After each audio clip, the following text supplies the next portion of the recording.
What up, y'all? Corey here. On today's episode, we're going to be talking about the 3 biggest mistakes that I see people make on their landing page. And you know it's going to be a fun episode because I'm rocking my Matthew McConaughey shirt. All right. Before we get too deep into this episode, I want to clarify the difference between a website and a landing page. A website has multiple links with a navigation bar with additional information about a brand or your product or services. A landing page, on the other hand, is a single page with often the sole goal and focus to convert traffic into leads via often a lead magnet. This is actually something that when people are just starting their business, I more often recommend, because when you're just starting, the most important thing for you is getting new clients and leads, and a landing page best serves that goal and purpose in mind, versus a website is often a lot more additional information about your product or services that probably isn't quite necessary if you are just getting started and just interested in marketing and getting new clients and getting new customers. I have audited hundreds of websites, and there are 3 things that I've seen on both websites and landing pages. They don't have a clear call to action, they don't have any proof, and they don't have any pain. Those are the 3 things that we're going to get into on this episode as to where people are making the biggest mistakes on these topics and what you can do in your business and how you can create a landing page that actually converts traffic into leads. Let's go. All right, the first mistake that I've seen time and time again is not having a super clear call to action.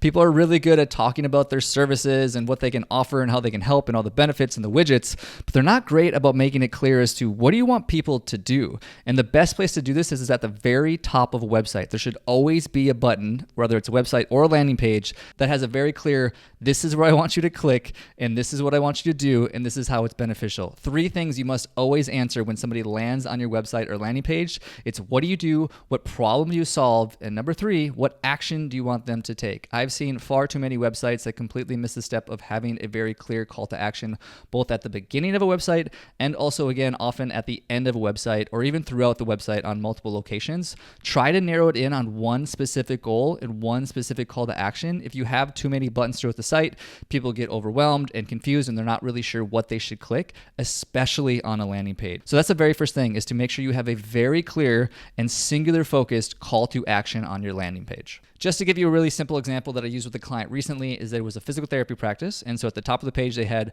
physical therapy in Austin, Texas. Their subblurb was, we help runners get out of knee pain. And their call to action was a button that said, book your free consultation call. So when you're building your own landing page, make sure that you answer those 3 questions right away. So the second thing that I see people miss so often is not having proof, or in other words, social proof. Social proof is without question the most powerful marketing strategy in today's world. When is the last time that you made a purchase that you didn't look at the reviews or the testimonials or weren't referred to this product, service, or restaurant? I would be willing to bet almost never. If there are not other people that can vouch for this thing that you're about to buy, purchase, experience, it's way less likely that you'll actually do it. So it's really important on your website and your landing page that you have different points of social proof. The way that I like to do it is I like to have social proof right next to the main button at the top of the page. I have it somewhere in the middle of the page with maybe a video or somebody giving a testimonial about how amazing your product or service is. And then again at the bottom, I'll maybe a quote that somebody said or some kind words that somebody messaged you into a text that you could just copy and paste as another review or testimonial. Obviously, there's third-party options as well, whether it's Google reviews, Facebook reviews, or Yelp reviews if you're into that platform. But finding ways to inject social proof throughout the entire landing page is a really, really effective strategy and super important. And I always recommend to my clients that if you can get video reviews, these things are gold. And honestly, if you have people that had a great experience, it shouldn't be too tough. You might have to ping them a few times, but just literally give them a super short script that they can use and tell them just to turn on their selfie camera, say a few kind words about how working with you was amazing or your product or service was amazing, and then you can just include that on the website. These are honestly, like I said, gold. So definitely make sure that you have proof on your website and landing page. All right, the third mistake that I see so often is people don't include the pain that somebody is in. You got to keep in mind that storytelling has always been the leverage as to how people build brands and to market their product and services, and your website and or your landing page is no different. People want to be walked through a story, and at the beginning of the story, it's very important that you resonate with the person that's visiting your site